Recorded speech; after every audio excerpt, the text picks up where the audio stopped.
the great kangaroo. In the heart of the sunburnt land, where the eucalyptus trees whispered secrets to the sky and red dust danced with the wind, lived a creature unlike any other. His name was Waru, and he was known by all as the great kangaroo. Waru wasn't just big, he was enormous. His powerful hind legs could leap over rivers, and his tail, thick and strong, could knock over trees if he wasn't careful. But what made Waru truly great wasn't his size, it was his heart. Waru lived in the wide open outback, where emus sprinted like the wind and snakes slid through the hot sand. He watched over the animals like a quiet guardian. When a storm came, and the little wallabies shivered in their burrows, Waru would gather bark and leaves to cover their holes, keeping them warm and dry. When a dingo wandered too close to the nesting birds, Waru would thump his foot so loud, the sound would rumble through the ground and send the dingo running. But Waru had not always been great. Long ago, when he was just a joey in his mother's pouch, Waru was small and frightened of everything. The shadows of hawks made him tremble. He wouldn't leave the safety of the tall grass.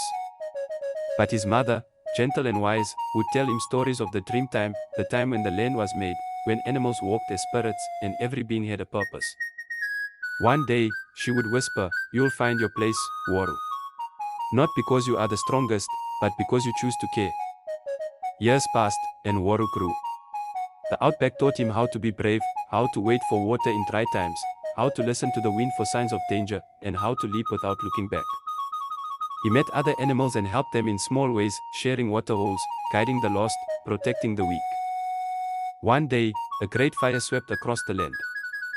The skies turned black with smoke, and the trees crackled as flames raced like serpents.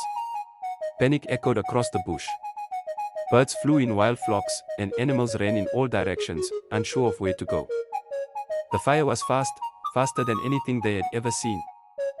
Waru stood still on a high hill, eyes scanning the horizon. Then, he leapt into action. He bounded toward the flames, finding frightened animals and leading them away. A mother wombat with her babies too slow to run, he nudged them into a hollow log and kicked dirt over the entrance.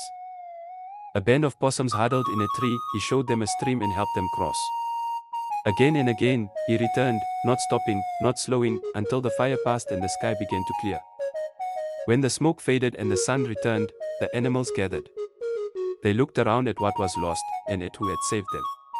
Waru, singed and tired, stood tall among them. The wise old owl, who rarely spoke, flapped down and declared, "From this day, you are not just Waru. You are Waru the Great. The spirit of the land walks with you." And so it was. To this day, when the wind stirs the red dust and the stars light up the outback sky, the animals tell the tale of the great kangaroo who chose courage not for glory, but for love.